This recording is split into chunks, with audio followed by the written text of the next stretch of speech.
I'm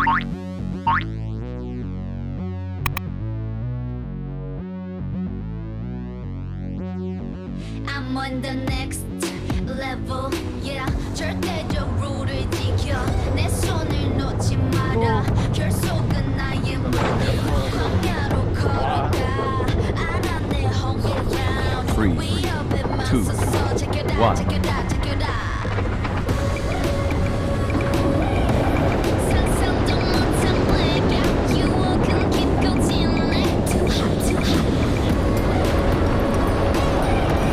붙잡은 손을 놓자. 난 절대 포기 못해.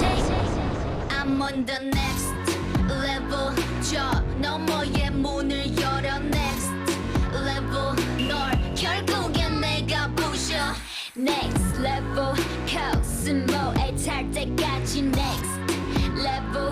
지켜라, 지켜라, 지켜라. 반갑습니다. 예. 반갑습니다. 네, 일로 오시죠. 반갑습니다. 예. 반갑습니다. 네. 아시아 최대 규모 건물 20층 높이의 롤러코스터에 매일 오르는 남자 에버랜드 T-익스프레스 엔지니어 송주석 씨입니다. 아유, 안녕하세요. 안녕하세요. 자기소개 직접 해주시죠. 예. 안녕하세요. 바로 예예. 예, 에버랜드 인사부이라서. 예, 예. 예. 예, 안녕하세요. 저는 에버랜드 어트랙션 기술그룹 소속에 있으면서 T-익스프레스를 책임지고 있는 송주석 엔지니어라고 합니다. 아, 송주석 반갑습니다. 엔지니어님. 근데 우리가 그 어렸을 때 지금도 뭐 있지만 어린이 대공원에 그 유년 시절에 그 청룡열차라고 좀 많이 예전에 불렀고요. 그다음에 이제 서울 그 대공원에 있는 88열차. 그렇죠. 88열차. 그죠? 처음으로 우리나라에서 회전을 하는 네네네네. 예. 두 바퀴 이렇게 두 도는 바퀴를 네. 도는. 그래서 그다음에 이제 그 나온 게 바로 T-익스프레스. 지금 뭐 국내 최고 아닙니까? T-익스프레스가. 그렇죠, 그렇죠. 이게 무엇보다 그래서 예능할 때 그 예전에 이제 T-익스프레스가 생기기 전에는 그 88열차를 많이 탔어요. 그래서 거기서 양치질하기. 네. 그다음에 T-익스프레스가 생겼을 때는 이제 거기서 정준하 씨가 짜장면 짜장면, 먹기. 그렇죠, 그렇죠. 예. 예, 그때도 제가 거기 있었습니다. 거기 계셨어요? 계셨어요? 예, 짜장면 그 위로 발사되는 네, 거. 맞아요. 근데 이거 얘기하면 자료 쓰면은 자료값이 무지하게 비싸다고. 야. 그러니까 내가 그러지 말라니까 30주년 특집 해가지고 자료 무지하게 써가지고 짜장면 그거 자료값만 한 4천만 원 나왔대요. 4천만 원씩. 예. 네, 지금도 자칫하면 그 자료화면이 그러니까 나올 수 있기 우리가 때문에 이제 과거 회상하거나 추억할 때 조심해서 해야 돼요. 그래서 저희가 이제부터 사파로 좀 그걸 대신하도록 네. 하겠습니다. 사파로 하면 훨씬 나니까.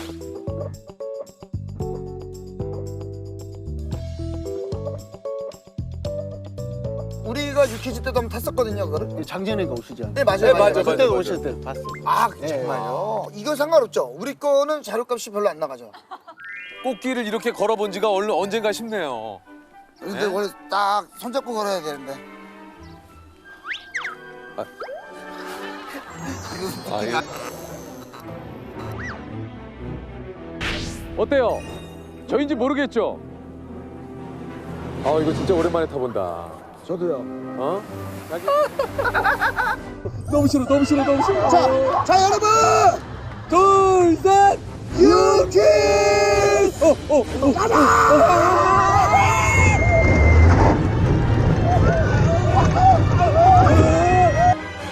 그럼 매일 아침 거기로 올라가시는 겁니까? 예, T-익스프레스 같은 경우는 이제 목재 구조물로 이루어져 있잖아요. 맞아요. 예, 이런 목재 구조물이 부러지거나 아. 그 목재 구조물을 고정하고 있는 볼트 이런 것들이 풀리게 되면은 운행 중에 사고를 이을 수가 그렇죠, 있거든요. 예, 그래서 저희는 매일 올라가서 거기를 하나하나 꼼꼼하게 점검을 다 하고 있습니다. 야, 그러면 그거 저기 네. 걸어서 올라가셔서 걸어서 다 점검하는 겁니까? 그쵸.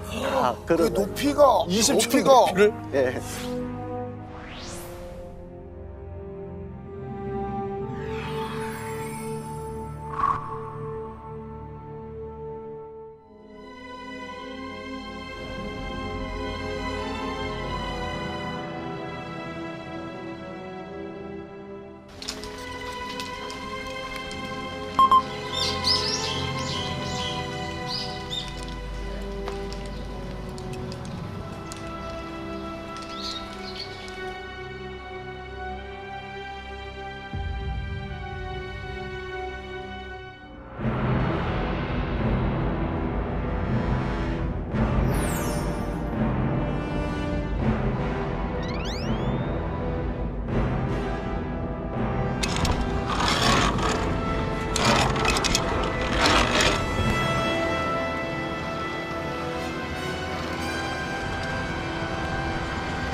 궁금한 게 엔지니어님은 근데 아침마다 점검하시면 혹시 네. 아침마다 네.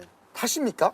타봐야죠. 네? 저희가 타면서도 이 차에서 이상한 소리가 나는지 안 나는지를 체크해요. 그럼 매일 아침 타셔야 되는 거예요. 출근하면 일단 그걸 타야 되네요. 예. TX프레스 시험사랑 출발했습니다. TX프레스 시험사랑 출발했습니다. 내일부터 내일 지원해 주신 분들께서는 신속히 안전장소를 이용해 주셔야 합니다.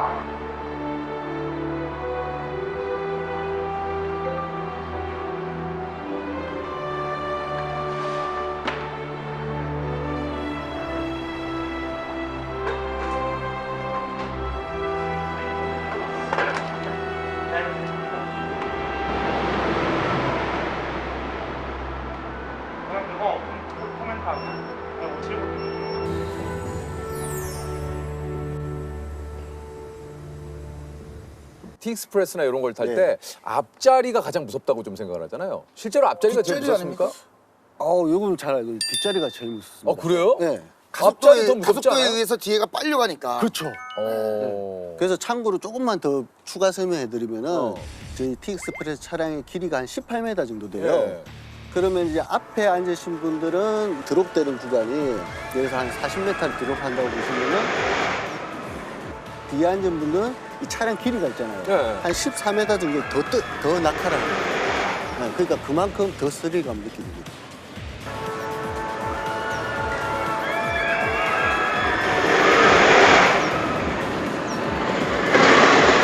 어트랙션 얘기가 나서 그렇지만 전 세계적으로도 유명한 어트랙션들이 좀 있어요. 예, 많이 있죠. 특히 그 이제 전 세계에서 가장 속도가 빠르다고 하는 페라리. 예, 페라리. 240km인가요? 맞습니다. 예. 그죠? 두바이에 있는. 그 두바이에 네, 있는. 네, 맞습니다. 그럼 뭐 거기 가보셨습니까 혹시?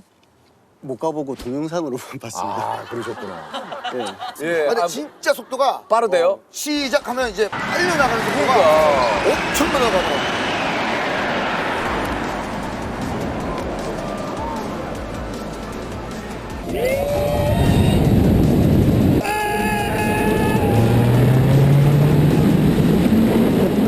아니 그 우리 그 엔지니어께서 가본 그곳 중에 좀 기억에 남는 곳도 있습니까? 예, 제가 타본 것 중에서는 가장 스릴이 있었던 게 이제 블루 파이어라는 어트랙션이 있었는데 네. 그 기종이 제가 탄 어트랙션 중에서 가장 스릴이 그 있었어요. 어떻게 되는 겁니까? 블루파이어? 블루 파이어는 처음에 이제 그 탑승하기 위해서 이제 실내로 들어가요. 실내로 가. 네, 실내로 딱 들어가면 좀 어두워요. 실내가 네. 어두웠는데 어느 순간 잠깐 멈추더라고요. 네. 그러더니 앞에 있는 이제 그 문이 딱 열리면서 갑자기 얘가 로켓 쏘듯이 쫙 나가더라고요. 네.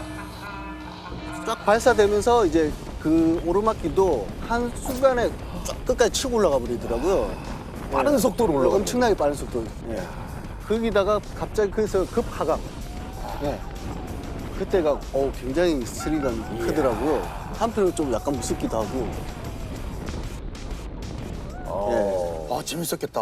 예. 그런 어떻게서 혹시 안 타보셨나요? 저는 그 LA에 갔을 때 식스플래그라고 아, 그 식스플래그. 무서운 뭔지 알아요. 어트랙션만 있는 네. 곳인데 거기 X2라고 해서 거기 네. 눕는 상태로 타요. 눕는 상태로. 근데 롤러코스터가 움직이는데 얘는 얘대로 또 움직여. 그러니까 막 한 치 앞도 안 보이고 막 이게 막 열릴 것 같고 막 진짜 사람이 네. 오금이 저리고 와 진짜 그 타고 딱 되는데 식은땀이 나더라고. 식은땀이. 자료 한번 쓸 수 있나요? 그거 다 돈이니까. 입장료보다 더 비싼가?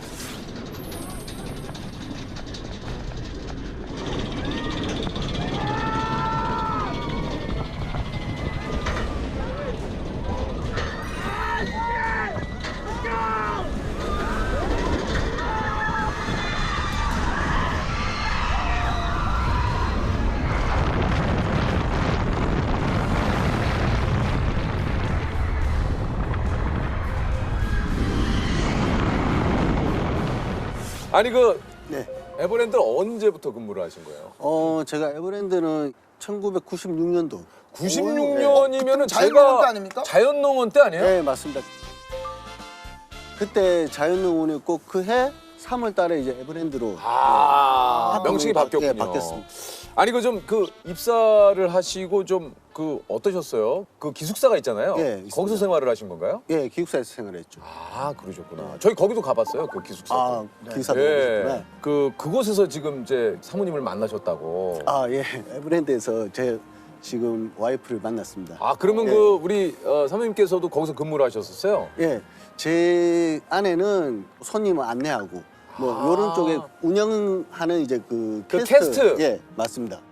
아 그래서 만나셨구나 두 분이. 네, 근데 엔지니어님도 이렇게 인사해야 됩니까? 예. 아 다 근데 다 저희는- 에버랜드에서는 다 이렇게 인사하죠. 예, 근데 예. 사실 근데 손님하고 이렇게 대화할 일이 거의 없어요.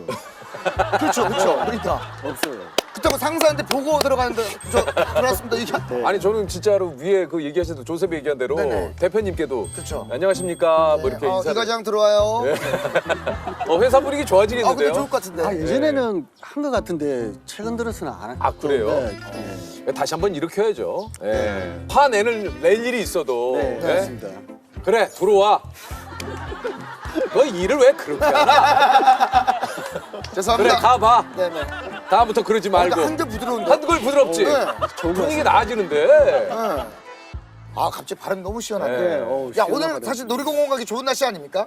이런 날씨가 딱 좋죠. 너무 아, 좋죠. 진짜 네. 덥지도 않고. 그렇죠. 덥지도 지금 않고. 놀이공원 가기 딱 좋아요. 네. 지금 잠깐만 몇 시야?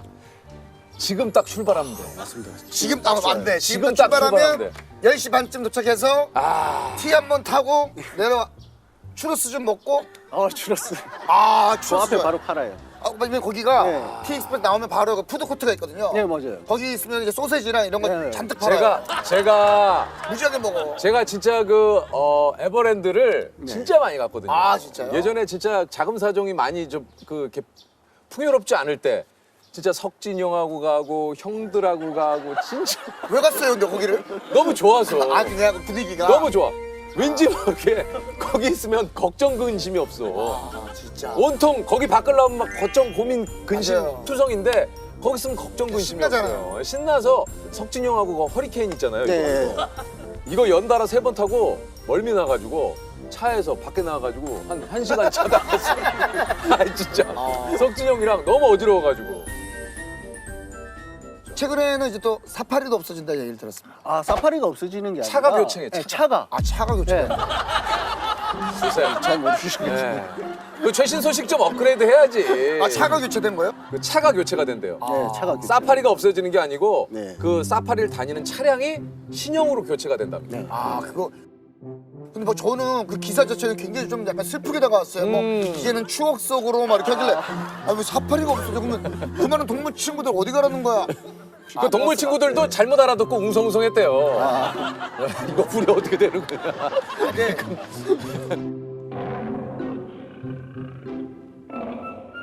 저희가 이제 그곳에 근무하면은 저희가 늘 여쭤보거든요. 베네핏. 그렇죠. 아, 베네핏. 네. 우리 뭐 늘 얘기하지만 이제 만두 그렇죠. 40% 할인. 우리 뭐 다 CJ 뭐 투썸. 직원분들 투썸 네, 뚜레쥬르. 되죠. 네. 우리 그 어떻습니까? 저희 같은 경우는 직원들한테 동일하게 네. 한 145만 포인트가 지급이 돼요. 145만 네. 포인트요. 145만 원. 145만 원. 같이 보셔야 돼요. 이야. 네, 이렇게 포인트가 지급이 되는데 이 포인트로서 이제 저희가 원하는 것을 이제 신청을 하는 거예요. 첫 번째는 뭐 에버랜드 이용권, 뭐 캐리비안베이 이용권, 그리고 이제 에버랜드에서 사용할 수 있는 상품권. 이야. 네. 뭐 음식료도 음식을, 사 먹을 네, 수 사 있고. 먹을 수 있고 또 상품도 살 수 있고. 이야. 야 좋다. 혹시 그 에버랜드에서 이렇게 근무하시면서 가장 좋아하는 때가 있습니까? 우리 저 엔지니어께서?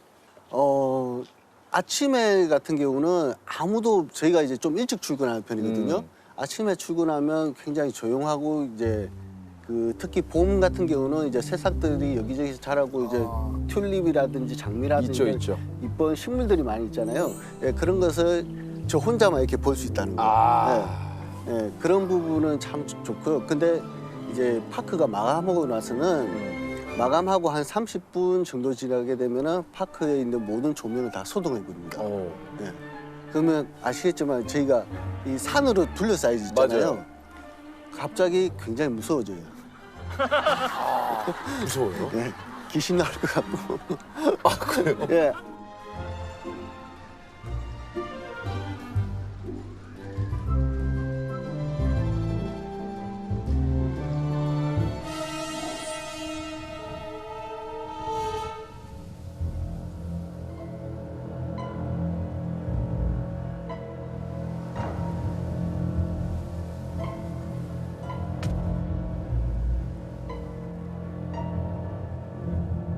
놀이공원에는 그런 뭐 괴담 같은 거 있지 않습니까? 있어요? 아, 지금은 없는데 예전에 네. 예, 한 10년 전에 이제 그런 소문들이 좀 있었는데요. 네. 저도 약간 경험한 적이 있는데 뭔데요? 지금은 사라지고 없는 어트랙션인데 그때 당시 이제 독수리 요새라는 어트랙션이 아, 있었어요. 독수리 요새 또 제가 무지하게 좋아했던 아, 독수리 네. 요새가 그거 지금 없죠? 예, 그거 아쉽게도 재밌었는데 네, 맞습니다. 독수리 요새. 네, 재밌었는데 아쉽게도 안전상의 문제로 해서 없어졌습니다. 예. 그때 당시 이제 그 독수리 요새에 대한 괴담이 좀 있었는데요. 이제 독수리 요새에서 이제 밤에 야간에 이제 그 하얀 소복을 입은 귀신이 나온다. 예. 그리고 이제 밤 12시만 되면 거기에 전화가 걸려온다. 전화가? 예. 오, 소복은 소복인데 야, 그 전화가 무섭다. 예. 근데 저도 그 괴담 들었고 나서 실제 귀신은 본 적이 없어요. 근데요. 전화벨 소리를 제가 들어봤어요. 진짜 12시에 네. 전화벨 소리가 들려요. 와요. 그때 제가 야간 작업을 하고 있었어요. 허리케인이라는 어트랙션에서 이제 좀 야간에 이제 문제가 있어서 보수 작업을 하고 있었는데 하다 보니까 이제 공구가 부족한 거예요. 네. 그래서 이제 선배가 독수리요새 가서 뭐 어떠한 공구를 가져와라고 저한테 지시를 하는 거예요. 이 핸드폰 후레쉬 조명 하나 켜고 이제 그 길을 갔어요. 근데 그때 시간이 11시 한 55분, 뭐 12시가 다 될 시간이었어요. 그 공구를 막 찾았어요. 공구를 진짜 딱 짚는 순간 전화벨 소리 울리는 거예요. 어우야. 예.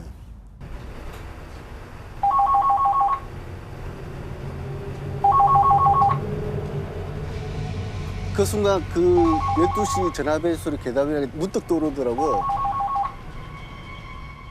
공구를 씹자마자 비도 안 나고 달려서 나왔는데 자, 일단 저 소개를 드리겠습니다. 35년간 UFO의 흔적을 추적하고 있는 과학자 맹성열 교수님이십니다. 아유, 안녕하십니까? 예, 반갑습니다.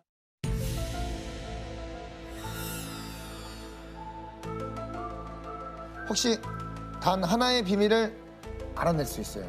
어떤 걸 아, 알아낼 수 이건 엄청 명확한 건데 뭐예요? 저는 그 외계인 정보를 좀 얻고 싶어요. 그것 때문에 약간 미국 대통령도 되고 싶었어요. 어렸을 때. 그러면 이제 외계인 정보를 브리핑을 받을 수 있으니까. 그렇지. 외계인이 진짜 미국 같은 데서 이렇게 막 그 근거들이 있잖아요. 진짜 있는지. 그 사실 유명한 게 그 로스웰 그 그쵸. 아시죠? 네네네. 아, 진짜 궁금해. 나사에 계신 분들은 그거 아시는 분들 근데 계실 텐데. 저도 사실 되게 궁금해요. 그거 아, 나사에 정말로 계시는데 있는지 좀 그거 없는지. 알아보시면은 좀 주변에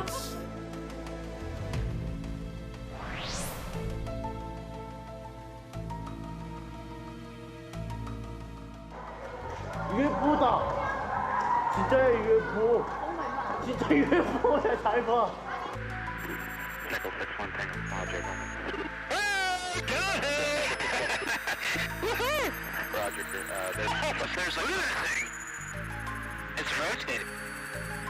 그 UFO에 대한 관심을 전 세계적으로 확산시킨 계기가 된 것이 틀림없습니다.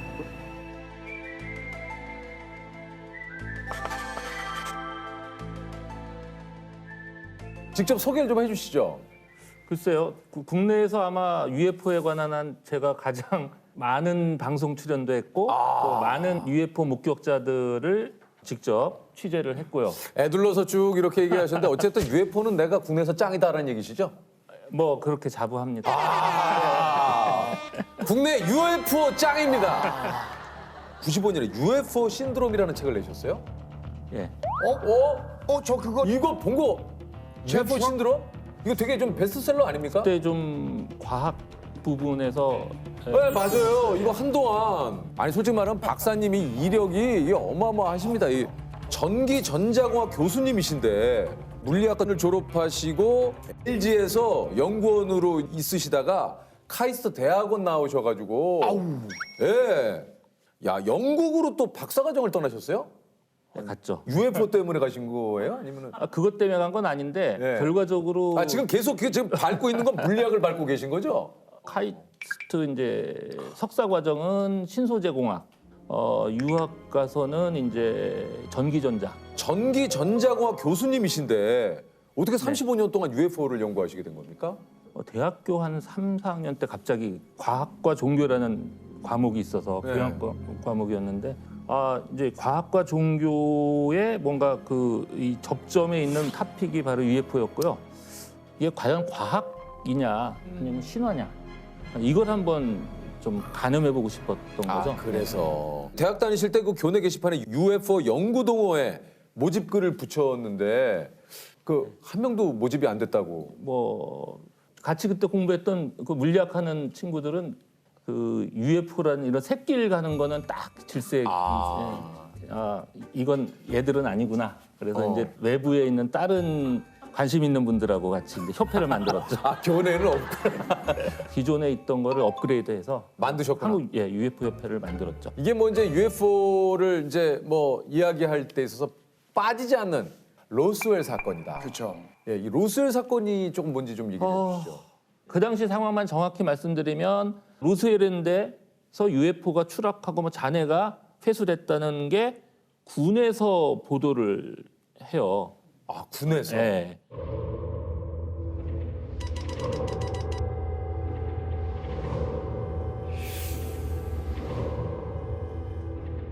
그랬다가 하루 만에 이제 철회를 시켜요. 아, 그건 잘못된 보도다. 보고다. 예.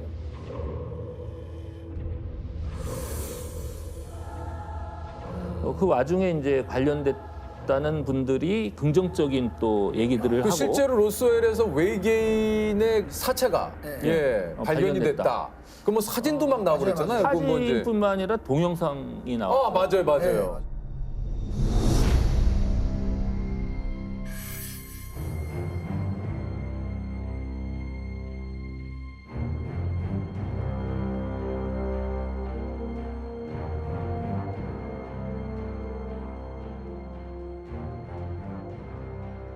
그 필름을 확보했던 회사가 이제 영국 런던에 있었던 거예요.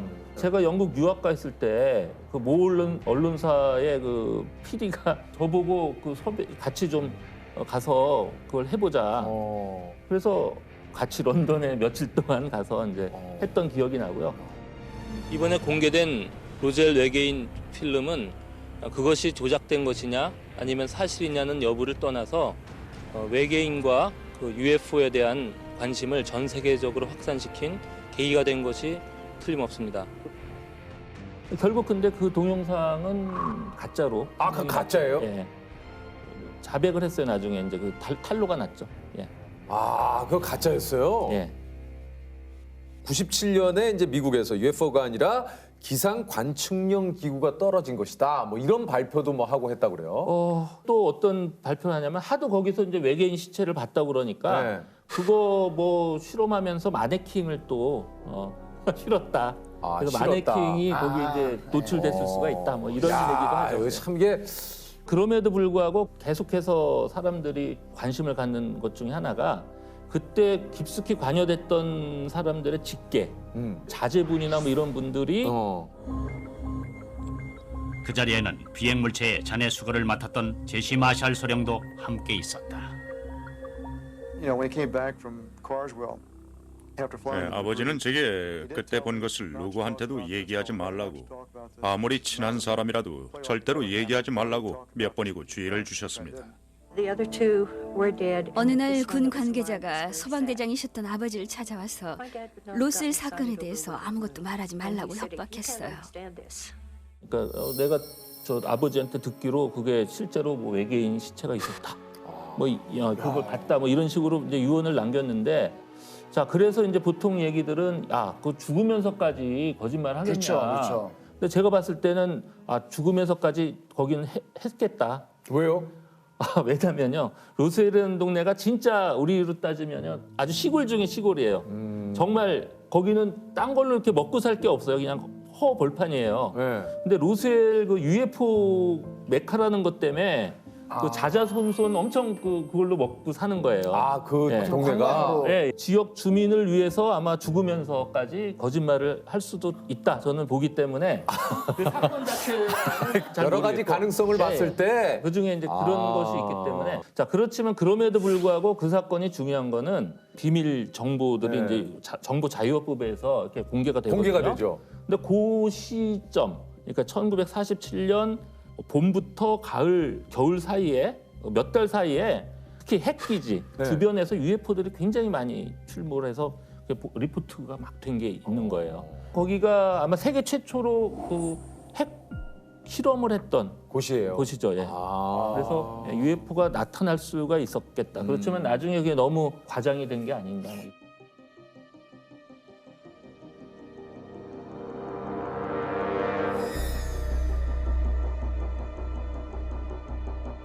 경기도 가평에서 최근 UFO로 추정되는 물체가 사진으로 촬영됐습니다. 이걸 이거 사진을 찍으시다가 이렇게 걸린 그런 거군요. 거죠. 예. 근데 아. 그때 추석 특집으로 뭐 이렇게 실으려고 이제 아마 스케치 가셔갖고 이제 우연히 찍힌 찰나의 사진으로 순간에. 예, UFO가 그때 찍혔죠. 저거는 왜 저 UFO라고 조금 얘기를 하는지. 일단 몇 가지 포인트가 있었어요. 근데 위에 보면 수증기 같은 게 올라가는데 그게 이제 다른 구름하고 같은 종류인지 아닌지 그것도 확인을 해봤는데 그게 또 아니더라고요. 더 중요한 게 저게 보통 보면 이제 필름에 실제로 어떤 물체가 찍힌 게 아니라 그 안에 뭐 얼룩 같은 거 뭐 이런 거일 가능성도 있었는데 영국의 그 런던에 있는 코닥 연구소까지 가서 이제 확인을 하죠.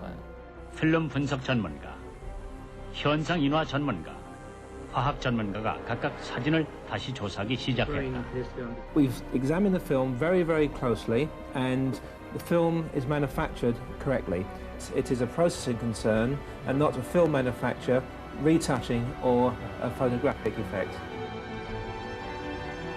그 촬영 상태가 연속 사진이라 그 전에 0.3초 전에 찍은 사진이 있어서 이게 조작 가능성이 전혀 없다고 판단이 됩니다.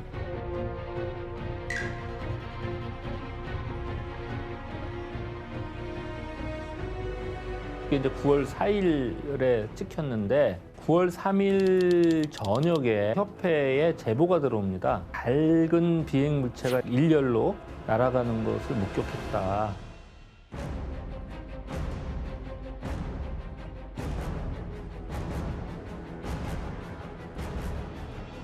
그리고 새벽에 저수지에서 밤 낚시하던 분들이 굉장히 그 큰 불덩어리가 가까이 호수를 환하게 비추고 이렇게 지나갔다. 그런 제보를 하죠. 근데 그거 찍히고 나서 또 한 두어 시간 후에 공군 교관이 비행을 하다가 UFO를 목격합니다. 그 시간을 재봤어요. 그랬더니 음속이 한 7배가 넘는 엄청난 빠른 속도였고요. 근데 그렇게 빠른 속도로 이렇게 낮은 높이에서 날았는데 소닉붐, 그런 충격파가 전혀 없었다는 거죠.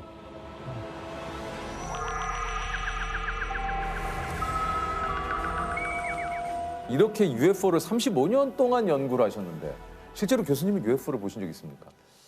그 익산에 계신 분이 한 몇 년 전에 저한테 연락이 왔어요.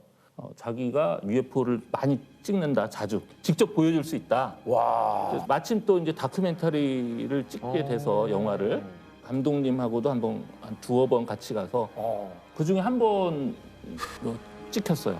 UFO가. 찍혔어요. UFO가.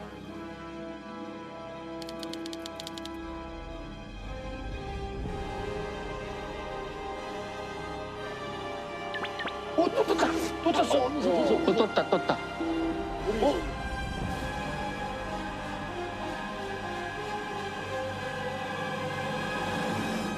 그 UFO가 진짜 맞아요? 일단 제가 봤을 때 인상은 이건 일반적인 어떤 비행체나 뭐 자연현상은 좀 아니다. 그건 아니다. 예, 그렇게 판정을 했고요. 그래서 그걸 이제 보면 UFO 관련돼서 크게 나타나는 게 상당히 신뢰 있는 사람들이 UFO를 직접 봤다. 그런 이제 목격자 사례들이 있고요. 납치를 당했다. 자기가. 맞아요. 예, 그런 사람들이 또 전 세계적으로 네. 막 엄청 또 나타났어요. 또 있어요? 예. 그다음에 마지막으로 이제 UFO 접촉자라고 하는데요. 자기가 저 외계인한테 뭔가 예언을 받고 세계 지도자 역할을 해야 된다. 이런 주장을 하죠. 실제로 우리가 알고 있는 굉장히 유명 인사 중에 그런 부류가 아닐까 생각이 되는 분이 한 분 있어요. 미국 대통령 중에 그것도. 진짜요? 예. 바로 레이건 대통령이에요. 야, 이거 괜찮으시겠습니까? 레이건 전 대통령이 외계인 접촉자였다. 그분이 무명 배우 시절에요. 맞아요. 예. 주말마다 뭐 파티 같은 게 있잖아요. 거기 초청을 받아간 거예요. 그러다가 1시간이나 늦게 도착을 했어요. 네. 뭐 한 10분, 20분도 아니고 늦은 이유를 이제 밝혔는데 UFO하고 외계인을 봤다. 그런 얘기를 했다는 거예요. 예. 근데 심지어는요, 어떤 얘기를 하냐면은 그 유명한 그 미국의 할리우드 여배우인데 그 레이건이 그 당시 외계인한테 텔레파시로 그 시덥잖은 배우 생활 때려치고 빨리 정치로 나서라. 그럼 너는 정치로 풀린다. 자신의 운명에 대해서 예언을 받았다. 이런 주장을 해요. 야, 이거는 그 일요일날하는 서프라이즈에 나와야 되는 내용이 아닌가 싶은데. 거기 야, 충분히 나올 법하네요, 이게. 사실은 저도 이 형도 약간 외계인 한번 만났을 것 같아요. 느낌이. 왜요? 갑자기 데뷔하고 좀 안 되다가 갑자기 실력이 뛰어나게 막 연예대상을 수상을 하고. TV를 자주 안 보는데 전에 어디서 보니까 우리나라에 외계인이 있다면 대표적인 분이 그러니까. 유재석일 거다. 뭐 이런 걸 제가 어디서 본 것 같아요, SNS. 왜냐면 저랑도 같이 있다가 갑자기 사라져요, 이렇게. 예전에 제가 별명이 그 UT라고. 예. ET가 한참 유행해가지고. 의심이 계속 되는데요. 예. 오늘 주제가 시대를 잘못 타고난 그 특집이에요. 근데 이게 교수님하고 잘 맞습니까? 저는 언제 태어났어도 역시 시대를 잘못 타고났을 사람이에요. 왜요? 그 시대에서 이렇게 뭐 주류라고 할까 이렇게 좀 딴 사람들이 100명이 옳다고 하는데 저는 항상 이게 반대 한 명으로 남을 짓을 저지르고 다녔을 것 같아요. 많은 분들이 재밌다고 하는 프로그램도 일부러 좀 안 보시는 편입니까? 좀 그런 경우도 있어요. 그러니까 다는 아니고요. 예전에 그 광고 아시죠? 모두가 예라고 할 때 아니요라고 할 수 있는 용기. 저희 오늘 유퀴즈 출연하셨는데 유퀴즈 어떻습니까? 유퀴즈도 약간 비주류에 속하는 프로 지금은 아니라고 그래서 이 섭외받고 좀 알아봤죠. 이렇게 봤더니 그러셨구나. 너무 유명한 거야. 주변에 다들 본대요. 그래서 그러면 좀 그런데 나는 사람들이 UFO 하면은 이제 별로 이게 학문이냐 이상하게 보는 분들이 많잖아요. 야, 근데 이게 어떻게 보면은 박사과정까지 본인의 그 뭐 또 전공을 해 나가시면서도 UFO도 35년간 했다라는 게 이게 참 진짜 쉽지 않을 텐데 보통 사람 같으면요. 그 이제 다른 사생활을 많이 희생했죠. 심지어는 뭐 운전도, 그러니까 뭐 차 몰고 바깥에 다니면서 노는 것도 거의 그러면 면허도 없죠. 아직. 면허는 그래도 뭐 달러만 먹었으면 금방 또 따셨을 텐데. 딸 수는 있는데 조금 있으면 또 자동 뭐죠 이게 자율주행. 뭐 이거 나오고 그러면은 굳이 또 없어도 될 것 같아요. 듣고 보니까 교수님은 다 계획이 있군요.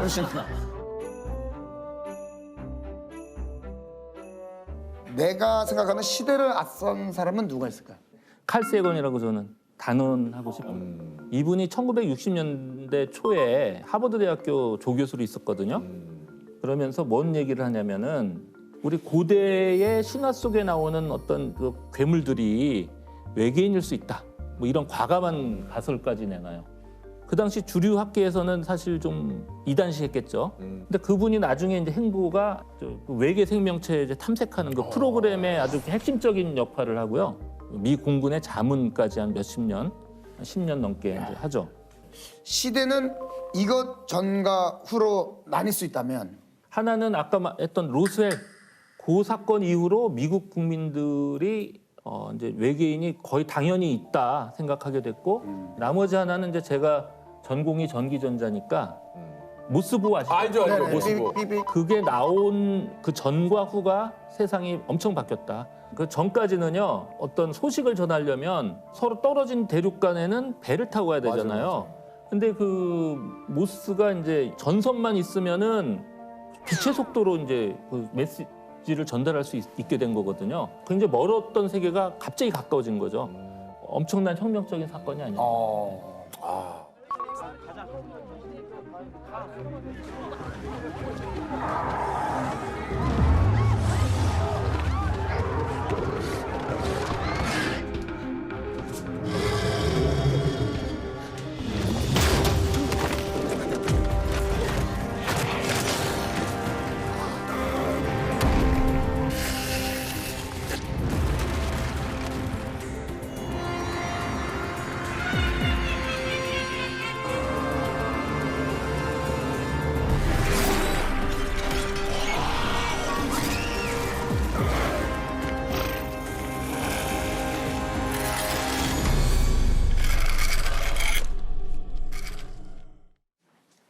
뒤에 그림 되게 이거. 아유. 안녕하세요. 안녕하세요. 아유, 안녕하세요. 안녕하세요. 먹고 계십니다. 아, 반갑습니다. 반갑습니다. 약간 저 느낌에 딱 뵙기에는 교수님, 연구원 네. 아닙니까? 한때 연구원으로 열심히 일했었고. 제가 일단 한번 좀 소개해드리겠습니다. 14년째 한국의 괴물들을 찾아다니는 괴물의 진심인 곽재식 작가님이십니다. 안녕하세요. 안녕하십니까. 네, 안녕하세요. 아니, 괴물을 찾아다니신다고요? 네.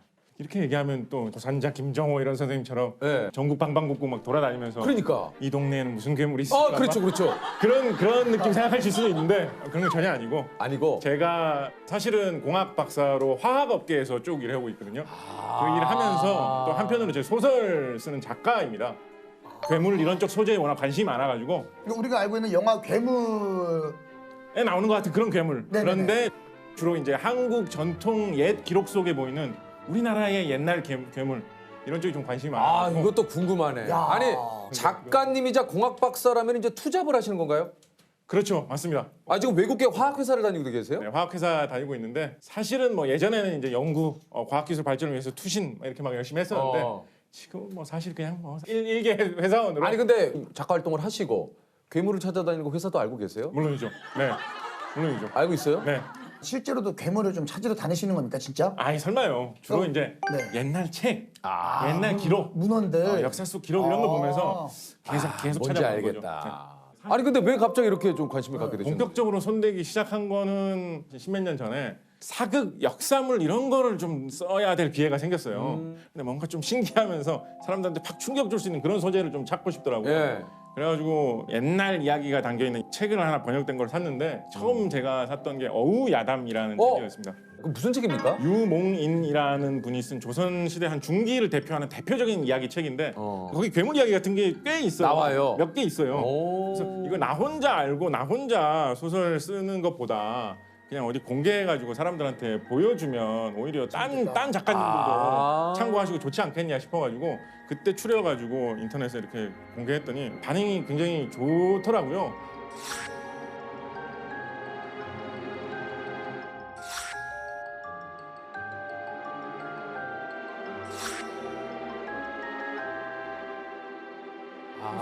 잘한다 좋다 하면 좀 잠깐 하게 되잖아요. 신나죠.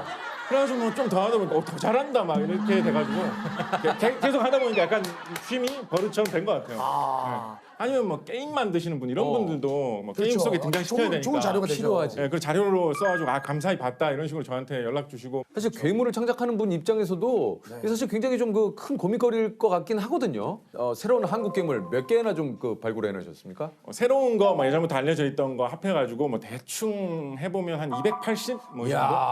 작가님 직접. 네, 직접이라고 하기에는 뭐 딴 기록에 나와 있는 게 제가 정리만 한 거니까. 그래도 직접이 맞죠. 그 정도면 직접이 맞아요. 우리가 몰랐던 거를 작가님이 찾아주시면 아니에요. 아니 우리 PD님은 한도 맞죠. 그렇지. 아니 부끄러워도 이게 내가 키워난 거 나오지 말라는 조세.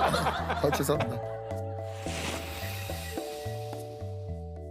우리가 아는 도깨비의 구미호, 저승사자도 이게 한국 괴물인가? 또 이런 그 생각을 좀 가질 수도 있을 것 같아요. 저승사자 좀 얘기해볼 만한 이야기인데요. 저승사자면 어떤 느낌, 어떤 거 딱 생각하세요? 일단 어떤 모습? 갓을 쓰고 검은색 옷을 입고 도포를 입고. 그게 대부분 우리나라 사람들이 저승사자 하면 딱 떠올리는 모습이에요. 그죠. 생각해보면.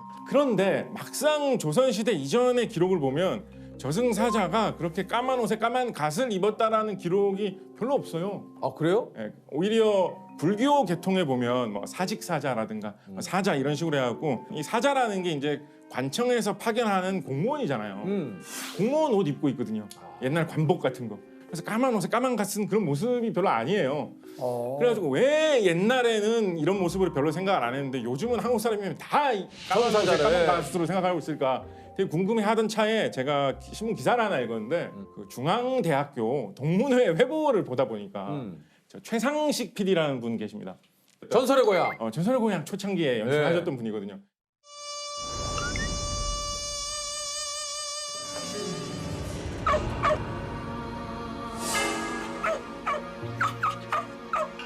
누구야?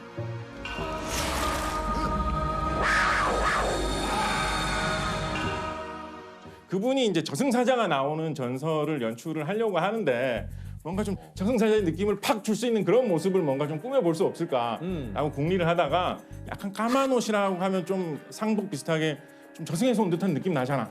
그때 제작진이 만드셨다라고 하시더라고요. 80년대 초에. 아, 이거 그러면은 80년대 초에. 우리가 아는 전설의 고향에 나오는 그 모습 때문에 우리가 저승사자의 모습을 그렇게 생각하는 그래서 것이다. 그 인터뷰에 보면 그 PD님께서 이거를 어디 저작권 등록을 내가 해놓을 걸 그랬다. 그럼 진짜 어마어마하게 돈을 벌었을 텐데. 아, 진짜 그럴 것 같은데요. 허기야 생각해보면 듣고 보니까 그러네요. 그 옷도 복식도 시대에 따라 좀 바뀌는데 네네. 저승사자가 지금은 뭐 옷을 딴 옷을 입고 있을 수 있잖아요. 뭐 정장을 입고 있을 수도 있고 뭐 아니 크림을 입을 수도 네네네, 있고. 그렇죠. 아니 왜냐면 지금의 그렇죠, 그렇죠. 복장으로 좀 따진다면 네네네. 아 그럴 수도 있겠군요. 아니 우리 그 작가님이 캐스팅한 괴물들, 그러니까 지금 뭐 괴물계 JYP 이렇게 생각하시면 돼요. 네, 괴물계 JYP SM, 괴물 엔터테인먼트 지금 하시는 거 아닙니까? 요거 이야기 해볼까요? 이거 뭐야? 겨드랑이에 무슨 비늘 같은 게 있네요? 용손, 용의 자손이라는 이름으로 기록에 많이 나오는 그런 거예요. 고려 시대 조선 초 사람들은 다 알던 거예요. 다 알던 용손을? 거. 왜냐면 고려 태조 왕건이지 않습니까? 네. 고려 태조 왕건이 자기 할머니가 용이었다는 전설이 되게 유명했어요. 그래서 이 고려 태조 왕건이 용의 자손인 거예요. 계속 고려 시대 임금님들은 대대로 용의 자손인 거죠. 그러니까 이제 이성계가 조선을 건국하면서 나라가 바뀌잖아요. 네. 그렇게 하면서 뭐라고 했었냐면 임금 이 사람은 딴 사람의 자식이지 고려 태조 왕건의 자손이 아니다. 그래서 내가 쫓아내도 된다. 이런 걸 내세우면서 고려를 무너뜨리고 조선을 세우는 이런 걸 했거든요. 그러니까 그 쫓겨난 임금이 나도 고려 태조 왕건의 자손이 맞다. 나도 용의 자손이다. 왜냐하면 내 몸속 어느 한 곳에 비늘이 용의 비늘이 나도 새겨져 있다. 라고 하면서 사람들한테 보여주고 했다. 이런 전설 되게 유명했었거든요. 이거 진짜 뭐 영화나 드라마로 네. 해도 재밌을 것 같은데. 요거 제가 소설로도 썼고 책도 나왔고. 아 정말요? 네, 제법 좀 잘 팔려가지고 요거 뭐 영상화 계약도 돼가지고 영화사에 팔리기도 했고. 그렇죠. 오 궁금하다. 곧 극장이나 텔레비전에서 만나보실 수 있지 않을까 싶습니다. 이 된다니까요. 이게 아이디어가 돼요. 이런 것들이. 이 이야기 좀 재밌어요. 그 할머니라는 그 고려태조 왕건의 할머니라는 분이 막 그런 거 하거든요. 그 옛날 이야기 보면 꼭 그런 거 나오잖아요. 이제 결혼을 해가지고 용이었는데 원래 사람하고 결혼을 해가지고 살면서 내가 언제 가끔 한 번씩 어디 갈 때가 있는데 그때는 절대 보면 안 된다. 그렇지. 절대 보면 안 된다라고 이제 고려태조 왕건의 할아버지한테 이렇게 얘기를 해요. 너무 궁금하잖아요. 네. 자기 부인이 뭔가 정체가 이상한 사람인 것 같은데 몰래 쳐다봐요. 몰래 쳐다봤더니 우물 앞에서 갑자기 용으로 사람이 변신을 해가지고 우물 속으로 들어가가지고 그 물길을 통해서 뭐 바다로 가고 이렇게 하는 걸 본 거예요. 이게 알아가지고 너 그렇게 하면 부부간에 이걸 못 지키면 못 살아. 옛날 그 이야기 중에 그런 거 굉장히 많죠. 네. 다른 건 다 괜찮은데 그날만큼은 내가 어딜 갔다 와도 뭘 묻지 말고 맞아요. 어디 갔다는지 묻지 말고 날 보지 말아라. 네. 그 대사도 서방님 보지 말라고 했거늘 왜 보셔가지고 하루만 참으면 됐는데. 또 다른 거 한번 볼까요? 다른 거. 입이 3개, 머리는 하나. 와. 아니 눈이 새긴 건 봤는데 입이 새긴 것도 처음이네. 입이 3개. 밥을 많이 먹었다라는 게 입이 3개라서. 두부국을 먹었대요. 두부국. 조선왕조실록 성종실록에 나오는 이야기인데요. 지금의 전라남도 지방에서 소문이 많이 퍼졌던 거래요. 예언자 같은 그런 느낌으로 나타난 거예요. 이 괴물이 하늘에서 내려와가지고 막 무서운 예언을 해주는데 몇 날 며칠까지는 비가 안 올 거고 며칠부터는 비가 올 거다. 뭐 이런 얘기를 하거든요. 근데 그 시대 사람들한테는 농사가 잘 돼야지 살 수가 있고 농사가 많으면 다 굶어 죽을지도 모른다라는 그런 절박한 시대였으니까 그런 식의 예언이 되게 크게 다가오는 그런 시대였다. 짐작 어느 정도 할 수 있던 거죠. 또 한편으로는 이 이야기하고 엮여가지고 재밌는 이야기가 뭐 있냐면 이 삼구일뚝이 이 계통의 소문이 퍼지는 가운데에서 종이 쪽지, 편지 같은 형태로 이야기가 막 퍼져나갔는데 거기에 뭐라고 돼 있냐면 이 편지를 보고 그냥 버리면 너한테는 저주가 닥쳐오고 이 편지를 보고 한 부를 베껴가지고 딴 사람한테 주면 이거 행운의 편지 이거 영국에서 시작된 그거 아니에요? 너의 재수 없는 게 사라지고 2개를 붙여서 주면 이 가족이 좋아지고 완전 똑같은데? 더군다나 행운의 편지는 처음 시작할 때 어떻게 시작해요? 이 편지는 영국에서 시작돼요. 여기는 이 편지는 중국 운남에서 시작돼요. 이런 식으로 시작되고 있어요. 되게 비슷하죠. 그래서 이게 한 500년 전, 600년 전 이야기거든요. 거의 제가 아는 한은 최초인 것 같고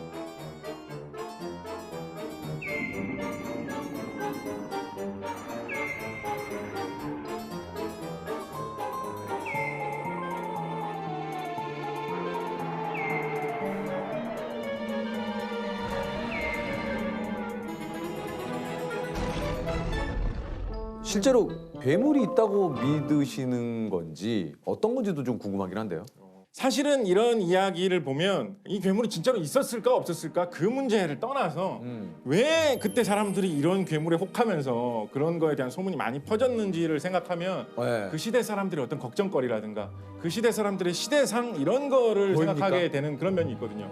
아 근데 뭐 당연한 거겠지만 어떻게 이렇게 지식이 많으세요? 뭐 쫙쫙쫙쫙 나오는. 배워서 오신 거예요? 야, 근데 알고 보니 진짜 우리 작가님이 진짜 괴물이에요. 2002년에 카이스트를 2년 반 만에 그 이야기 좀 하지 맙시다. 부끄럽다 오늘. 다 끝났는데요. 네.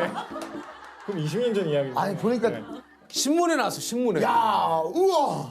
2년 6개월 만에 학사과정을 이수한 수재가 나왔다. 진짜 부끄럽다.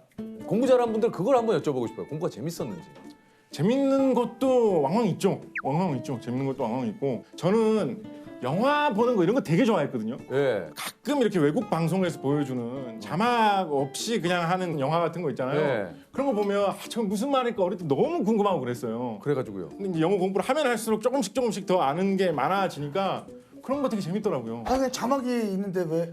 근데 자기야. 자막이 나오기 전 것도 막 이게 보고 싶은 우리 거야. 작가님과 우리의 차이야. 우린 자막으로 보면 된다고 생각하지만 작가님은 그걸 영어로 한번 듣고 싶은 거지. 그 예를 들어서 이런 괴물 뭐 이런 거 기록도 그냥 한문으로만 자료가 있는 것도 있거든요. 있죠, 있죠. 근데 그 너무 궁금한 거야. 이 괴물에 대한 설명이 한문으로 이렇게 적혀 있는 것 같은데 그럼 공부해요 또. 공부해야죠. 궁금하잖아요. 궁금하잖아요.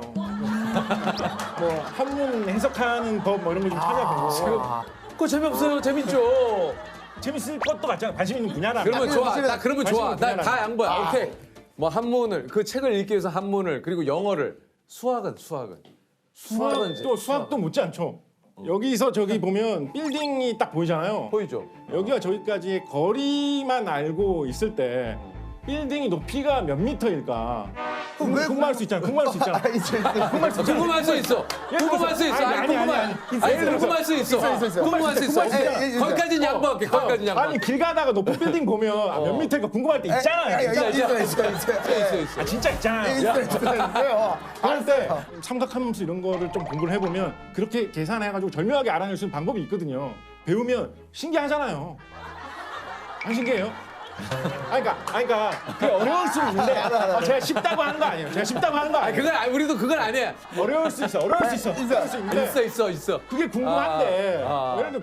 본인은 나란 사람은 궁금한데. 근데 우리는 잠깐. 예를 들어서 한강 지나가다가 한강 요 넓이가 폭이 얼마나 될까? 내가 수영해갖고 건너갈 수 있는 정도 폭일까? 궁금할 때 있잖아요. 궁금할 때 있지. 궁금할 때 있잖아. 있어. 그럴 때 요렇게 계산해가지고 삼각함수로 요렇게 계산하면 아 신기하네. 그거를 직접 자로 안 재봐도 알 수 있단 말이야. 아니, 신기할 수 있잖아. 나는 제일 궁금한 게 지금 우리 사이의 거리예요. 이걸 과연 잴 수 있을까? 네. 그 동료 SF 작가님 중에 심너울 작가님이라는 분이 계신데 심너울 작가님. 네, 그분이 하신 어떤 명언이 뭐가 있냐면 이제 판타지의 세계에서는 마법을 아는 사람들이 마법사잖아요. 그 사람들 존경을 받잖아요. 근데요. 그 사람들은 마법을 그래서 연구를 하고 주문을 외우는 거를 연구를 하잖아요. 판타지의 세계에서. 근데 우리가 사는 실제 세계는 과학의 힘이 마법처럼 놀라운 세상이란 말이에요. 근데 그 과학의 기본이 되는 주문은 언어는 수학이란 말이에요. 그거를 공부하는 거는 판타지 세계에서 마법을 익히는 거하고 비슷한 거예요. 똑같다. 네, 그리고 거기에 또 그 절묘한 그런 재밌는 게 있잖아요. 신기한 기술이. 그래서 그거에서 진짜 내가 해도 이렇게 계산이 나오네 이런 걸 좀 느끼다 보면 재밌는 점이 생기죠. 아니 그 요리도 또 굉장히 잘하신다 그래요? 아니요, 요리는 전혀 못하는데 사실은 진짜 잘하는 거하고는 거리가 먼데 오히려 하다 보니까 제가 요리를 좀 못하는 게 오히려 재미가 되더라고요. 이번에는 과연 성공할까 실패할까 무슨 이상한 모양으로 나올까 이런 거를 설레면서 기대하면서 고난과 역경을 겪어가면서 요리를 만드는 게 그게 재미더라고요. 요리도 좀 과학적으로 하신다고 얘기를 들었어요?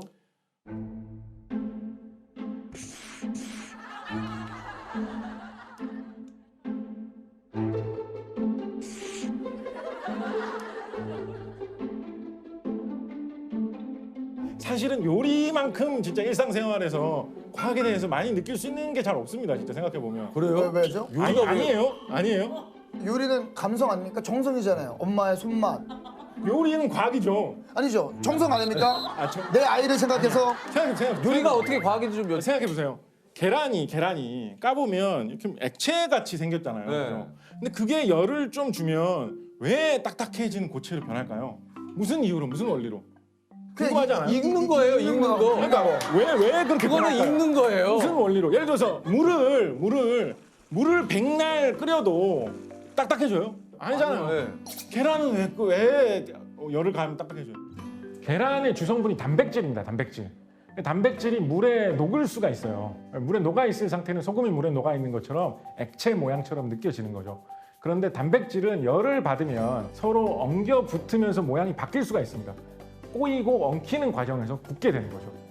단백질 변성 현상의 대표적인 사례로 생물학 시간에 제시하는 것이 계란이 익는 과정입니다. 신기하잖아요. 궁금하잖아요. 안 신기해요? 아 그러면 진짜 더 신기할 것 같아. 더 신기할 것 같아. 오케이. 집에서 네, 다른 거. 인덕션 레인지 이런 거 쓰세요? 써요. 인덕션 레인지 안 신기해요? 손 올려놓으면 괜찮잖아요. 손 올려놔도. 요즘 나온 거. 전용 그릇을 올려놔야만 따뜻해지거든요. 그러니까 신기하잖아요. 어떻게 그럴 수 있는지. 그거 어떻게 그런 거예요? 그거 어떻게 그런 원리로? 거 무슨 원리로? 전자기 유도 현상이라는 물리학 원리적 그런 거거든요. 되게 그런 거 신기하잖아요. 재밌잖아요. 이제 안 신기합니까? 아니 안 신기하십니까? 신기하다. 아니 그거를 저기 지금 회사에서 뭐 어떤 업무를 맡고 계세요? 그냥 회사에서 지금 하는 일은 뭐 사무 행정 뭐 이런 건데요, 사실은. 아 그래요? 예, 아, 예전에 근데 회사에서도 궁금해서 그거 어떻게 좀 다른 쪽에 그 궁금함을 확 풀 수 있는 그 분야에서 지금 일하셔야 되지 않습니까? 회사 일은 사실 알면 알수록 머리만 복잡해지는 그런 경향이 좀 있더라고요. 아니 잠깐만. 내가 해야 되는 범위까지만. 아니 작가님 될 목소리가 갑자기 이렇게 차분해졌어요? 회사 얘기하니까 이렇게 갑자기 괜찮아요, 근데 사실 또. 뭐가 차요? 아니 좀 전까지 안 궁금해요? 안 궁금해? 이게 안 궁금하다고? 그래서 그 요리 그거 하는 거를 그렇게 해가지고 잘 나왔든 못 나왔든 인터넷에 계속 올리고. 아 회사 얘기는 하기 싫어요? 네. 좀 겁도 나고 좀. 아 예. 그래서 막 지금 신나게 가다가 갑자기 막 아까 봤죠? 우리 막 이렇게 잠깐만 내 얘기 들어봐. 이러던 분이 회사에는 저 예전에 저도 주변에 좀 화학 이쪽으로 뭐 하는 분이 소맥이 또 맛있는 이유가 뭐 과학적으로도 그러니까 그거 너무 궁금하잖아. 그게 맞아 비율이 너무 궁금하잖아. 비율이 딱 아니, 왜 아니. 이 비율과 이 비율 소맥까지 갈 필요도 없이 맥주를 발효를 시키면 탄산이 왜 생기는지 너무 안 궁금해요? 소주는 탄산 안 생기잖아. 안 생겨 안 생겨. 맥주는 왜 탄산이 생겨요? 저 회사에서 그 회사 얘기만 나오니까 가장 좀 힘들 때는 언제입니까? 가장 온도차가 너무 난다. 온도차가. 야 자세가 이따 회사 얘기. 지금 현 직장에서 이제 그런 게 별로 없는데 근데 소주라 한잔 하고 가자 막 이렇게 하면서 또 방에 막 잡아두고 있고 막 이러거든요. 집에 와서 그냥 좀 쉬고 나도 좀 털어내고 싶은데. 한마디로 좀 이게 조직 생활이 좀 안 맞으시네요. 아니, 조직생활 잘 맞습니다. 조직생활 제 체질이죠. 열심히 하고 있고. 회사 다니는 거 좋아하시는 것 같은데. 아니요, 조직과 함께 다니는 거 제일 좋아하고. 조직을 위해서 살고 조직을 위해서 죽고. 초생조사. 그거예요. 우리 저 박사님을 또 좀 잠깐 또 흥분시킬 수 있는 이야기. 이과이신 분들에게 여쭤보는 공식 질문이 좀 있거든요. 한번 아내가 나 얼마만큼 사랑해? 라고 물었을 때 사랑의 크기를 어떻게 표현? 뭐 한 요 정도? 이게 뭐야? 이렇게 뭐야? 구체화시켰어. 요 정도? 더 안 돼? 더 안 돼? 요 정도. 이게 뭔데요 이게? 요 정도. 사랑의 크기 요 정도. 아 이거밖에 안 되는 거예요? 이 정도. 커 보이잖아요. 이 정도. 제일 현실적이다. 잠깐 약간 제일 현실적이야. 뭐 요만큼을 빼 그 나머지를 뭐 어쩌고 무슨 말이야 이제. 무슨 말이야. 아니 그래도 뭐가 무슨 말이에요? 작가님이 예를 들어서 요 빼긴 왜 빼요 그러면? 나머지 전부 다. 나 정리하지 않겠어. 나머지 전부 다야. 나 정리하지 않겠어. 그거 아니 뭘 빼요? 요거 빼긴 왜 빼? 그 감성적이잖아요. 와닿아라. 저도 방송망 후배들 중에 한 명이 지금 또 뭐 이렇게 열심히 하고 있는 친구도 있고. 오셨어요? 안녕하십니까. 안녕하십니까. 아이고 안녕하세요. 아이고. 반갑습니다. 안녕하십니까. 반갑습니다. 이쪽으로 오시죠. 야, 국내 최초 호러 판타지 드라마 전설의 고향을 만든 K 귀신의 아버지 최상식 PD님. 안녕하세요. 반갑습니다. 반갑습니다. 아, 전설의 고향을 만드셨습니까? 네, 그렇습니다. 야, 소개 직접 좀 해주시죠. 뭐 1977년에 우리 한국 최초의 판타지 드라마 전설의 고향의 원조 PD이고 현재도 전설의 고향을 제작하기 위해서 대한민국 방방곡곡을 헤매고 있는 전설의 여행자 최 PD라고 하면 되겠습니다. 맞습니다. 전설의 여행자. 이게 사실은 제가 이제 진짜 초등학교 때 어렸을 때 이 전설의 고향의 그 특유의 그 음악이 나오면 있어요. 오프닝 음악 있죠. 그 진짜 이불 속에서 덜덜 떨면서도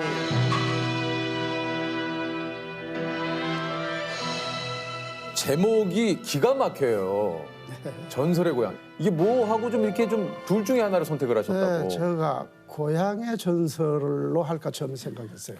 고향의 전설. 좀 뭔가 좀 약해. 고향의 전설은 그렇게 알고 싶지가 않은데 전설의 고향은 알고 싶어요. 맞아요. 아니 뭔가 고향의 전설의 전설은 고향은 궁금해.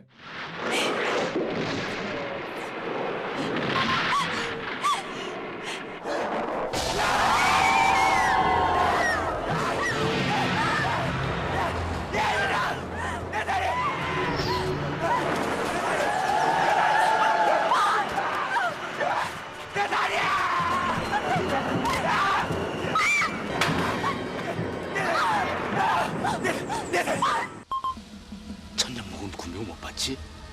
우리끼리의 비밀이야 비밀. 알겠지?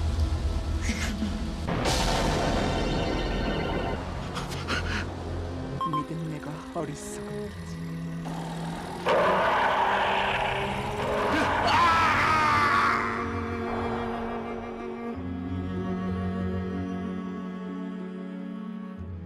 아니 이게 저 얼마 전에 그 괴물을 연구하시는 곽재식 작가님이 나오셔가지고 저승사자면 어떤 느낌, 어떤 거 딱 생각하세요? 일단 어떤 모습? 갓을 쓰고 검은색 옷을 입고 그런데 막상 조선시대 이전의 기록을 보면 저승사자가 그렇게 까만 옷에 까만 갓을 입었다라는 기록이 별로 없어요. 아 그래요? 네, 되게 궁금해하던 차에 중앙대학교 동문회 회보를 보다 보니까 저 최상식 PD라는 분 계십니다.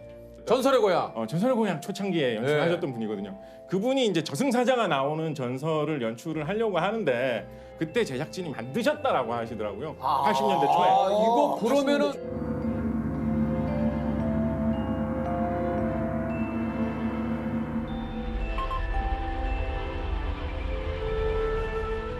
저 처음 알았어요. 그거 맞습니까?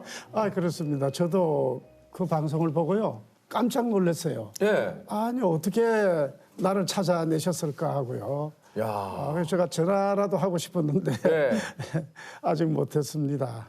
그분과 제가 가지고 있는 또 한국의 괴물들 저만 알고 있는 것들에 대해서 서로 좀 공유하고 이것도 콜라보 되나요? 좋네, 좋아요. 드리고 싶은 생각이 들었습니다. 우리 얼마 전에 곽재식 작가님 또 그게 또 화제가 좀 안 궁금해? 안 궁금해? 궁금하지 않아? 너무 궁금하잖아. 예. 사실 검은 도포에 검은 삿갓을 쓴 이게 이제 그 어떤 우리가 알고 있는 저승사자의 이미지인데 이걸 어떻게 만드시게 된 겁니까? 이제 전설의 고향 이전에는 캐릭터화된 이미지가 없었어요. 이 죽음의 이미지, 한국형 죽음의 이미지를 만들어 보자 이렇게 이제 고심을 하다가 죽음의 이미지는 새까만 색이잖아요. 까만 도포를 입히자. 그리고 까만색에 대비되기 돼서 얼굴은 하얗게 하자. 그리고 입술은 새까맣게 액센트를 주자.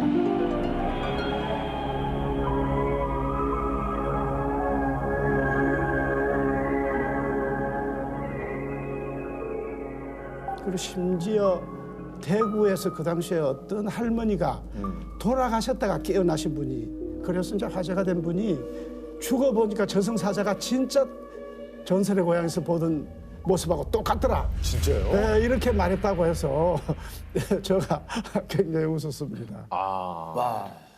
야, 근데 이거 그때 곽재식 작가님도 얘기했지만 이거 만약에 이거 저작권 등록해 놓으셨으면 이거 저승사자 이미지로 그때는 저작권이라는 개념이 없었고요. 근데 가끔 좀 그런 생각하면 좀 아쉽지 않으세요? 아쉽죠. 지금 딱 진짜 이게 전설의 고향이 이게 1회가 언제 만들어진 겁니까? 1977년 10월 달입니다. 그러면 어떻게 이게 만들어지게 된 거예요? 전설의 고향이란 걸. 네, 저는 어렸을 때부터 산골에서 많은 이야기 속에 묻혀 살았어요. 너무 이 얘기를 좋아해서 초등학교 때부터 이야기가 있는 뭐 동네 사랑방이나 모선방, 또 여름이면은 동네 부인들이 다 그 마당에 큰 집에 다 같이 모여서 길쌈을 하거든요. 좀 그 노동이 힘들기 때문에 그 중에서 이야기 잘하는 분이 꼭 이 얘기를 해요. 이야기를 하면서 길쌈을 하는데 그런 그 곁에 제가 누워가지고 그 얘기를 들으셨어요? 끊임없이 얘기를 듣고 나중에는 저도 이야기꾼이 되었습니다. 네, 그래서 그런 많은 이야기들, 우리 한국 설화, 또 무속신화 이런 책을 많이 참고를 했고요. 그 전설 취재하러 전국 관광 곳곳을 돌아다녔습니다. 그리고 이제 방송에 나가고 난 후에는 많은 시청자분들께서 자신 고향의 전설을 보내주셨구나. 엄청나게 많이 보내주셨어요. 아니 일단 좀 이게 방송이 나가고 나면은 어땠습니까? 반응이 전설의 고향 나오고 나면. 대단했습니다. 온통 전설의 얘기뿐이었고요. TV가 있는 집에는 안 본 사람이 없다고 생각될 정도로 화제였어요. 한혜숙 씨는 아마 길거리에 나가면 아이들이 도망가고요. 또 그 일대 구미호가 한혜숙 선배님이세요? 네네. 구미호 나타나고 돌멩이 집어던지고 그랬다는. 진짜요? 아니 근데 지금 이제 CG라든가 컴퓨터 그래픽이 워낙 그 발달을 해서 그런 그 상상을 구현하기가 예전보다는 좀 수월해졌는데 그 당시는 어떻게 했습니까? 이게 특수 효과가? 그래서 이제 제가 다 수공업적으로 해야 됐죠. 아니 왜냐면 이제 비 오는 장면만 하더라도 그 당시는 어떻게? 카메라 저렇게 카메라 앞에 큰 물조리를 2개가 한 개 이렇게. 실제로 배우는 비를 안 맞구나. 어쩐지 옛날 화면 보면 가끔 비가 막 이렇게 흔들리듯이 올 때 한쪽 방향으로 막 오는 거예요. 한쪽으로 오거나 이럴 이게 그렇구나. 음향 효과 같은 것도 그 당시에는 상당히 좀 힘들었다 그래요? 음향 효과는요. 그때는 편집이라는 후반 작업이 없었어요. 그럼 무조건 동시입니까? 녹화하면서 동시에 모든 게 다 들어가야 되거든요. 그러니까 연출자가 헤이 음악 큐 그러면 이제 음악이다. 담당자 음악 쫙 넣고요. 그다음에 효과 그러면 이제 효과를 넣어주고. 야 그러니까 그 PD님이 거의 뭐 현장 음향 지휘까지 지휘. 네, 그러니까 그분들 순발력의 천재들이죠. 또 스타디오에서 할 때는 선풍기를 많이 돌렸어요.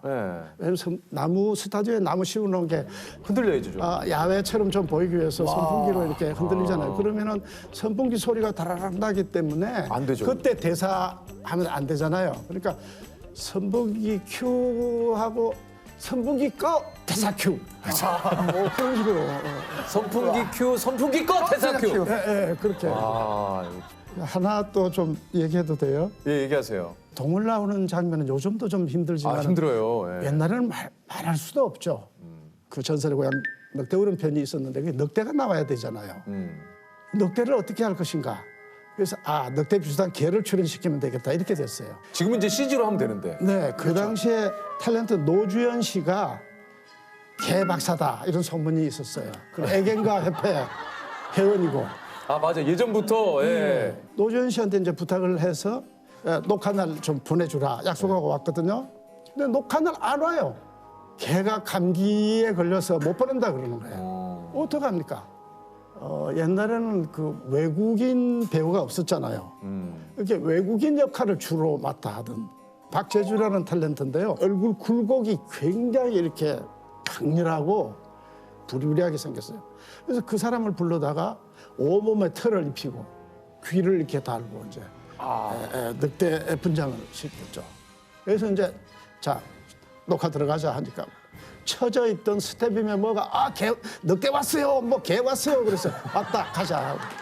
스타디오 이렇게 이제 바위 절벽 같은 걸 만들어 놓고 그 위에 늑대가 딱 앉아서 우 하고 우는데 타이틀 늑대 울음이 딱 들어가거든요. 어땠어요? 반응이 기가 찼어요. 인간 늑대가 더 무서웠다고. 비록 그 특수 촬영은 좀 어설프고 그랬지만은 이제 놀래키는 거하고 웃기는 거하고 똑같아요. 그 템포가 타이밍 있잖아요. 타이밍이죠. 그 타이밍을 정확하게 짚어줄 때 연출해서. 맞아요. 예를 들면 이쁜 처녀가 있다. 저게 구미호일 거다 하는 게 시청자들이 생각하고 있잖아요. 그러면 구미호로 빵 배날 거다. 구미호다까지 올렸다가 빵 나타나면 재미가 없어요. 안 볼래요. 구미호다 아니구나 할 때 그냥 뒷덜미를 뒷덜미를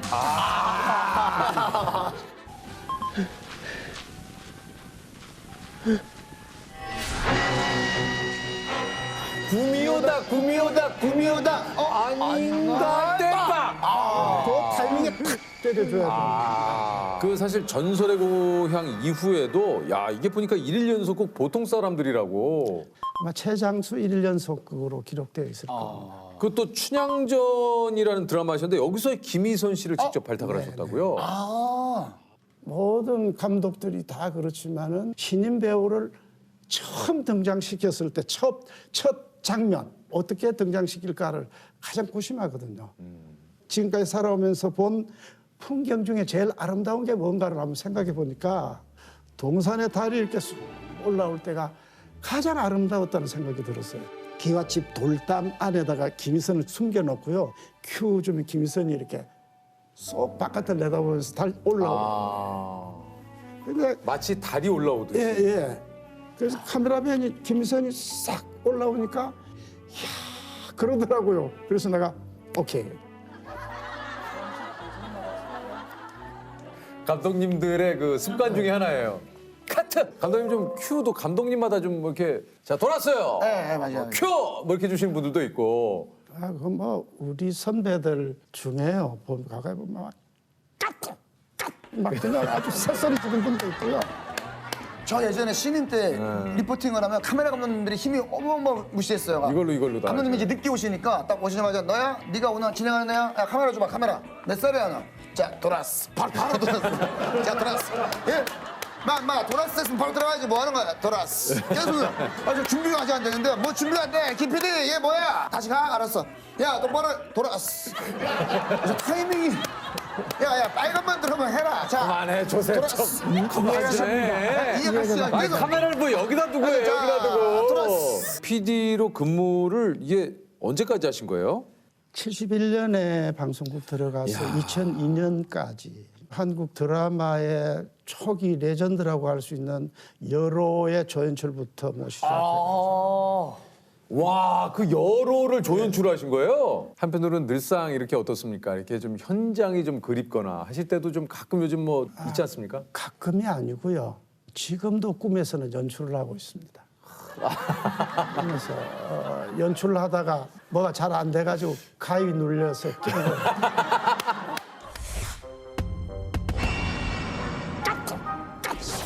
아마 저는 죽어도 저승 차사가 나 홍보를 많이 해준 분이라고 해서 도로 돌려보내줄 것 같아요. 요즘 유튜브를 또 준비를 하고 계시다고. 네, 이제 제 후배 교수 한 분하고 전국을 돌아다니고 있고요. 사파를 그리고 또 거기 스토리는 집사람이 성우기 때문에 원기는 다시 한번 고개를 저었다. 제 시신을 양지바른 곳에 묻어주길 바랄 뿐이옵니다. 사모님께서 은하철도 999의 메텔. 집사람이 나레이션을 하고 그래서 최 PD의 신전설의 고향. 제 PD의 신전설의 고향. 안녕하세요. 전설을 찾아가는 여행자 최 PD입니다. 어머님, 동네 부서에 저를 받으세요. 그럼 혹시 뭐 귀신네 집에 가보신 적은 없으십니까? 크기는 없어요. 안 무서워하실 것 같아서. 저는 면역이 됐죠 뭐. 아, 혼비백산하실 것 같은데. 나 당장 한번 가보겠습니다. 한번 진짜. 감독님 유튜브 콘텐츠로 이거 최고예요. 네, 진짜. 이렇게 평소에 뭐 이렇게 잘 놀라거나 하지 않으시는 편이세요? 귀신 아닌 것 한테는 많이 놀라죠. 뭐에 좀 놀라세요?